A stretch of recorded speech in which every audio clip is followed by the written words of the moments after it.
हरि ओम।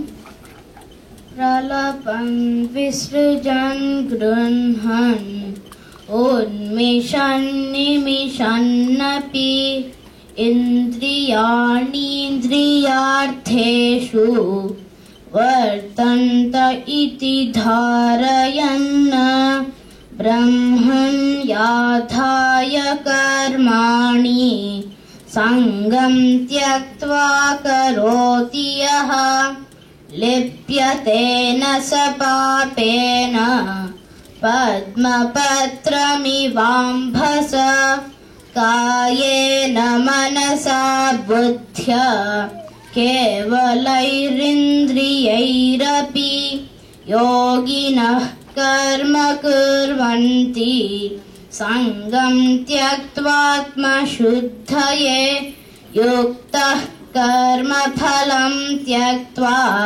शान्तिमाप्नोति नैष्ठिकीम् अयुक्तः कामकारेण फले सक्तो निबध्यते सर्वकर्माणि मनसा संयस्यास्ते सुखं वशी नवद्वारे पुरे देहि नैव कुर्वन्न कारयन् न कर्तृत्वं न कर्माणि लोकस्य सृजति प्रभुः न कर्मफलसंयोगं स्वभावस्तु प्रवर्तते नादत्ते कस्यचित् पापं न चैव सुकृतं विभुः अज्ञानेनावृतं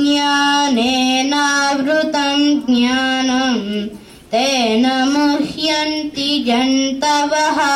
हरि ओम्।